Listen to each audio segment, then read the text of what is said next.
الصلاة خير من النوم. ارشاد فرمایا وواعدنا موسیٰ 30 لیلہ، اور ہم نے موسیٰ علیہ السلام سے 30 راتوں کا وعدہ لیا. جب 30 راتیں پوری ہو گئیں، حضرت موسیٰ علیہ السلام 30 دن سے مسلسل روزے سے تھے. ایک روایت کے مطابق نہ آپ نے سحری کی نہ افطار کیا. تو جب انسان مسلسل روزے سے ہو، آپ جانتے ہیں کہ بھوک کی وجہ سے منہ میں ایک عجیب سی مہک پیدا ہو جاتی ہے. ایک تو منہ میں بدبو ہوتی ہے جو منہ میں خرابی کی وجہ سے ہوتی ہے. یہاں وہ بدبو مراد نہیں ہے، خالی پیٹ ہونے کی وجہ سے اور بھوکا ہونے کی وجہ سے منہ کے اندر ایک مہک پیدا ہوتی ہے. تو آپ اللہ کی جناب میں ہم کلام ہونے کے لیے آگے بڑھنے لگے تو آپ نے محسوس کیا کہ میرے منہ میں وہ مہک آ رہی ہے. تو اچھی طرح آپ نے اپنے دانتوں کو صاف کیا اور پھر اللہ کی بارگاہ میں حاضر ہوئے.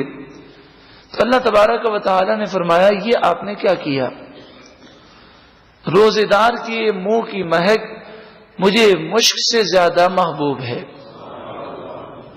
اب مزید آپ 10 دن روزے رکھیں اور 10 راتوں کا اعتکاف کریں کوہ طور پر. وَأَتْمَمْنَاهَا بِعَشْرٍ، اور ہم نے ان ایام کو 10 کے ساتھ ملا دیا، یعنی 30 اور 10 ہو گئے. فَتَمَّ مِيقَاتُ رَبِّهِ 40 لَيْلَةً، پس ان کے رب کا وعدہ 40 راتیں ہو گیا. جب حضرت موسیٰ علیہ السلام وہاں سے چلے تھے کوہ طور کی طرف، تو آپ نے حضرت ہارون کو اپنا خلیفہ بنایا. اس کا ذکر قرآن پاک نے کیا. وقال موسیٰ لأخیہ ہارون اخلفنی، حضرت موسیٰ علیہ السلام نے اپنے بھائی ہارون سے فرمایا اے ہارون علیہ السلام، آپ میرے نائب ہیں فی قومی، میری قوم میں، وَأَصْلِحْ، اور آپ میری قوم کی بنی اسرائیل کی اصلاح کرتے رہیے گا. وَلَا تَتَّبِعْ سَبِيلَ الْمُفْسِدِينَ، اور آپ فساد کرنے والوں کے راستے پر نہ چلیے گا. وَلَمَّا جَاءَ مُوسَىٰ لِمِيقَاتِنَا، اور جب موسیٰ علیہ السلام ہمارے وعدے کو پورا کرنے کے لیے آئے، یعنی کوہ طور پر آئے اور 40 راتیں گزر گئیں. وَكَلَّمَهُ رَبُّهُ، اور ان کے رب نے ان سے کلام فرمایا. اللہ تبارک و تعالی کے کلام کو جب حضرت موسیٰ علیہ السلام نے سماعت کیا تو اللہ کے کلام کا حسن اور اللہ تعالی کے کلام کی لذت جب آپ نے محسوس کی تو آپ کے دل میں یہ تمنا ہوئی کہ میں اللہ کا دیدار کروں. سمجھانے کے لیے عرض کرتا ہوں کہ جب انسان کسی سے کلام کرتا ہے تو کلام سن کر بسا اوقات اس کو دیکھنے کا دل چاہتا ہے. اللہ تبارک و تعالی کا کلام آواز سے پاک ہے، سمت سے پاک ہے، جہت سے پاک ہے، وہ ازلی، ابدی اور قدیم ہے. حضرت موسیٰ علیہ السلام نے اللہ کے کلام کو سماعت کیا. قرآن مجید فرقان حمید نے اس کا ذکر کیا، ہمارا اس پر ایمان ہے. کیسے سماعت کیا اس کی کیفیات ہم بتا نہیں سکتے. ہاں، مفسرین نے اتنا لکھا کہ ہم جب کوئی کلام سماعت کرتے ہیں تو اپنے کانوں سے سماعت کرتے ہیں. کان کے اندر اللہ تعالی نے طاقت پیدا کی ہے کہ وہ کلام کو سماعت کرتا ہے. آنکھ میں اللہ تعالی نے دیکھنے کی طاقت پیدا کی ہے. لیکن حضرت موسیٰ علیہ السلام کے جسم کے ہر عضو اور ہر بال نے اور ہر رونگٹے نے اللہ کے کلام کو سماعت کیا. یعنی آپ کے جسم کا ایک ایک بال یہ وہ حیثیت اختیار کر گیا جو ہماری کان کی حیثیت ہے. تو آپ کے دل میں اللہ کا دیدار کرنے کی تمنا ہوئی.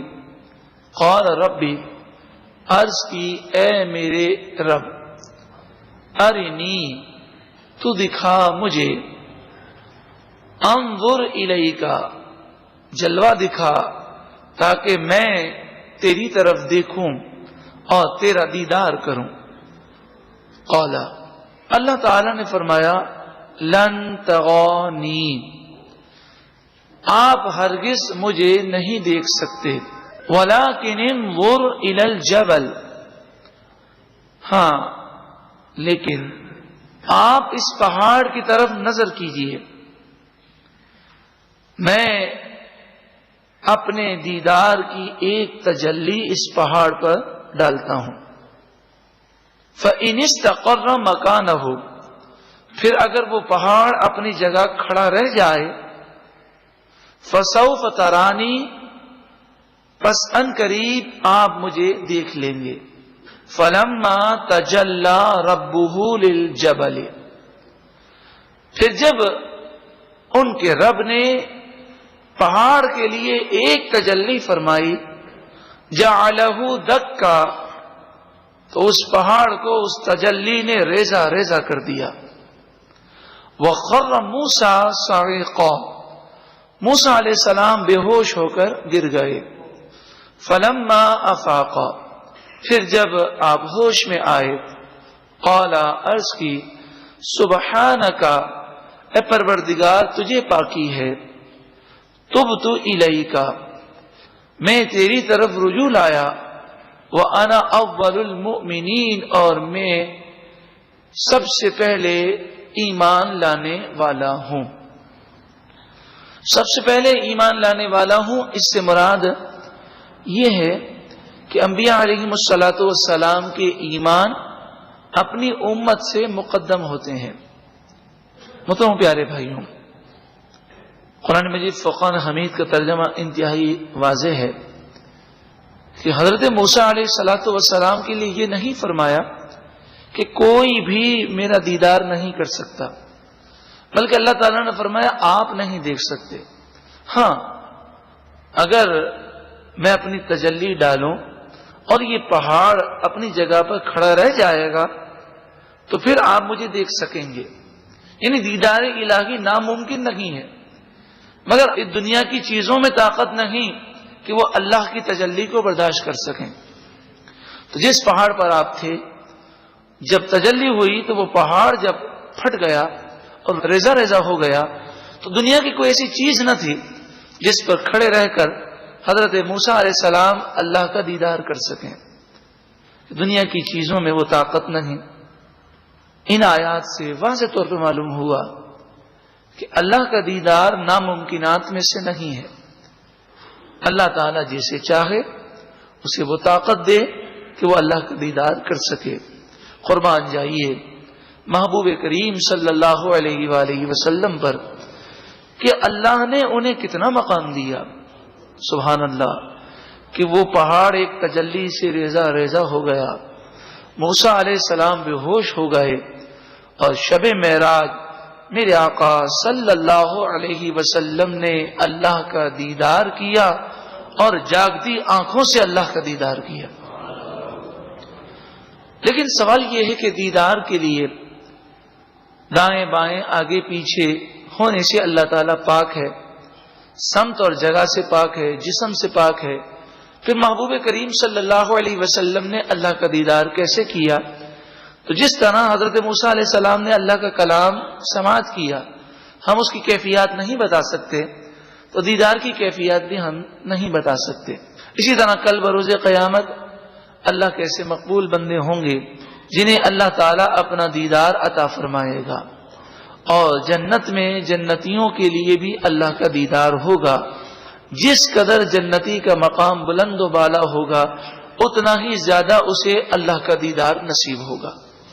قال یا موسیٰ، اللہ تعالیٰ نے فرمایا اے موسیٰ، انی اصطفیتک علی الناس برسالاتی، بے شک میں نے آپ کو تمام لوگوں پر اپنی رسالت کے ساتھ چن لیا، وہ بھی کلامی، اور میرے کلام کے ساتھ آپ کو چن لیا، یعنی میں نے آپ کو اپنا رسول بنایا اور مجھ سے کلام کرنے والا بنایا، کلیم اللہ بنایا، آپ کو یہ فضائل اور یہ مراتب عطا کیے گئے۔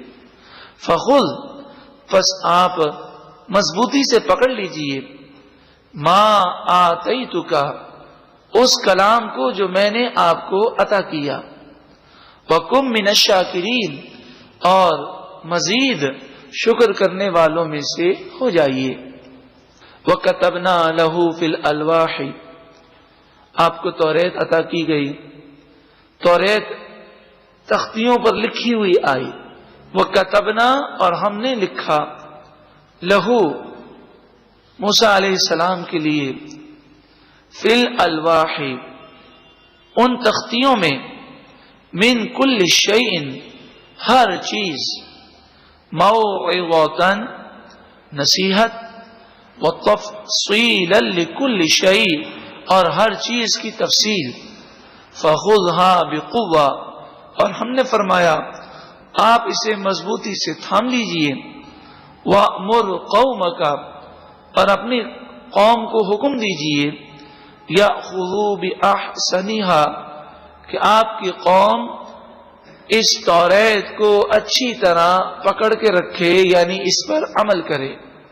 سأریکم دار الفاسقین، ان قریب میں تمہیں گناہ گاروں کا گھر جہنم دکھاؤں گا، اور گناہ گاروں کا انجام جہنم میں جانا ہوگا۔ سأصرف عن آیاتی الذین یتکبرون فی الارض بغیر الحق، ان قریب میں اپنی آیتوں سے دور کر دوں گا ان لوگوں کو جو زمین میں ناجائز تکبر کرتے ہیں، غرور کرتے ہیں، یعنی جو متکبرین ہیں وہ ہدایت سے محروم رہیں گے۔ بندے کو چاہیے کہ وہ تکبر سے بچے، عاجزی انکساری اختیار کرے۔ عاجزی انکساری کے معنی یہ ہیں کہ زبان سے صرف نہ کہے بلکہ دل سے دنیا میں موجود تمام لوگوں سے اپنے آپ کو کمتر اور حقیر سمجھے، اور کسی کو بھی اپنے سامنے حقیر نہ سمجھے، اور کسی کے مقابلے میں اپنے آپ کو فضیلت یا برتری والا نہ سمجھے۔ جب انسان تکبر کرتا ہے تو ایک اس کی عادت بنتی ہے کہ جس کے دل میں تکبر ہوتا ہے وہ نصیحت کو قبول نہیں کرتا۔ جب وہ نصیحت قبول نہیں کرتا تو پھر اسے ہدایت نہیں ملتی۔ وَإِن يَرَوْا كُلَّ آيَةٍ لَا يُؤْمِنُوا بِهَا، یہ متکبرین اگر ہر نشانی دیکھ بھی لیں پھر بھی وہ ایمان نہیں لائیں گے۔ وَإِن يَرَوْا سَبِيلَ الرُّشْدِ لَا يَتَّخِذُوهُ سَبِيلًا، اور یہ متکبرین اگر ہدایت کا راستہ دیکھ بھی لیں پھر بھی اس راستے کو اختیار نہیں کریں گے۔ دیکھیے تکبر کا کتنا بڑا نقصان ہے۔ یقیناً یہ بہت ہی بری عادت ہے کہ جب کوئی کسی کو نصیحت کرے تو وہ اس کی نصیحت پہ غور نہ کرے بلکہ اسے اپنی انانیت کا مسئلہ بنا لے۔ ہمیں یہ نہیں دیکھنا چاہیے کہ نصیحت کرنے والا کون ہے، ہمیں یہ نہیں دیکھنا چاہیے کہ اس کا انداز کیا ہے، ہمیں یہ دیکھنا چاہیے کہ اگر نصیحت قرآن و حدیث کے مطابق ہے اور ہماری کسی غلطی کی وہ اصلاح کر رہا ہے تو ہمیں اس غلطی کو دور کرنے کی کوشش کرنی چاہیے۔ عاجزی کرنے والا کامیاب رہتا ہے۔ من تواضع للہ فقد رفعہ اللہ، حدیث پاک میں فرمایا کہ جو اللہ کے لیے عاجزی کرتا ہے اللہ تعالیٰ اسے بلندی عطا فرماتا ہے۔ وَإِن يَرَوْا سَبِيلَ الْغَيِّ يَتَّخِذُوهُ سَبِيلًا، اور اگر وہ گمراہی کا راستہ دیکھتے ہیں تو اس راستے کو اختیار کرتے ہیں۔ یہ تکبر کرنے والوں نافرمانوں کا انداز ہے۔ ذَلِكَ بِأَنَّهُمْ كَذَّبُوا بِآيَاتِنَا، یہ اس وجہ سے کہ انہوں نے ہماری آیتوں کو جھٹلایا۔ وَكَانُوا عَنْهَا غَافِلِينَ، اور وہ ہماری آیتوں سے غافل تھے. والذین کذبوا بآیاتنا، اور وہ لوگ جنہوں نے ہماری آیتوں کو جھٹلایا. ولقاء الآخرۃ، اور آخرت میں اللہ سے ملاقات کرنے کو جھٹلایا. آخرت کو وہ مانتے ہی نہیں ہیں. حبطت اعمالهم، ان کے اعمال برباد ہو گئے. دنیا کے اندر اگر انہوں نے کوئی اچھے کام کیے تو اس پر کوئی صلہ نہ ملے گا. هل یجزون الا ما كانوا يعملون، جو وہ برے کام کیا کرتے تھے اسی کا بدلہ انہیں دیا جائے گا. 7واں رکوع مکمل ہوا. اس میں جہاں ہمیں حضرت موسیٰ علیہ الصلوۃ والسلام کے واقعے سے نبی اکرم صلی اللہ علیہ وآلہ وسلم کی شان معلوم ہوئی، وہاں یہ بھی معلوم ہوا کہ توریت نازل ہوئی. توریت سے فیض لینے والے بھی تھے اور توریت سے فیض نہ لینے والے بھی تھے. اسی طرح قرآن پاک ہے، قرآن پاک سے منور ہونے والے بھی دنیا میں رہے اور موجود ہیں، اور ایسے بھی لوگ ہیں کہ قرآن سنتے نہیں. اگر سنتے ہیں تو ان کے دل اتنے سخت ہیں کہ قرآن پاک کی باتیں بھی ان پر اثر نہیں کرتی. اللہ تعالی ہمارے دلوں کی سختی کو دور فرمائے اور قرآن پاک کے نور سے ہم سب کو منور فرمائے.